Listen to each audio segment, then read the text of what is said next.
CM సలహాదారులుగా వేం నరేందర్ రెడ్డి, ప్రభుత్వ అడ్వైజర్లుగా షబ్బీర్ అలీ, హర్కర వేణుగోపాల్. ఢిల్లీలో ప్రభుత్వ ప్రత్యేక ప్రతినిధిగా మల్లు రవిని నియమించిన సర్కార్ అందరికీ కేబినెట్ హోదాతో పదవులు ఇచ్చింది. అంటే ఇక్కడ వేం నరేందర్ రెడ్డి గారు ముఖ్యమంత్రి రేవంత్ రెడ్డి గారికి అత్యంత సన్నిహితులు, మిత్రులు. తర్వాత అప్పుడు తెలుగుదేశం పార్టీలో కూడా కలిసి పనిచేసినటువంటి వ్యక్తి కాబట్టి ఆయనకు అంటే ప్రత్యేక గౌరవం ఇవ్వాలి. తర్వాత అంటే నిజంగా కూడా ఆయన ఎప్పుడు కూడా ఎలాంటి పదవును ఆశించలేదు.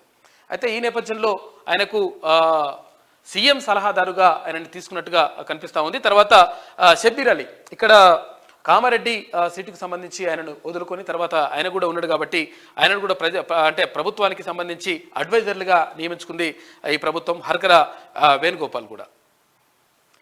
రాష్ట్ర సర్కార్ 3 ప్రభుత్వ సలహాదారులను ఢిల్లీలో రాష్ట్ర ప్రభుత్వ ప్రత్యేక ప్రతినిధిని నియమించింది. ఈ మేరకు ఆదివారం ఉత్తర్వులు జారీ చేసింది. వేం నరేందర్ రెడ్డి, షబ్బీర్ అలీ, హర్కర వేణుగోపాల్ను ప్రభుత్వ సలహాదారులుగా, PCC senior vice president Mallu రవిని ఢిల్లీలో ప్రభుత్వ ప్రత్యేక ప్రతినిధిగా నియమించింది. అందరికీ కేబినెట్ హోదాతో పదవులు ఇచ్చింది. అయితే వాళ్ళు ఎంతకాలం ఈ పదవిలో కొనసాగుతారన్న విషయాన్ని మాత్రం ఉత్తర్వుల్లో పేర్కొనలేదు. సీఎం రేవంత్కు అత్యంత సన్నిహితుడిగా పేరున్న వేం నరేందర్ రెడ్డికి సీఎం సలహాదారుగా అవకాశం దక్కింది అంటూ ఒక వార్త కనిపిస్తూ ఉంది.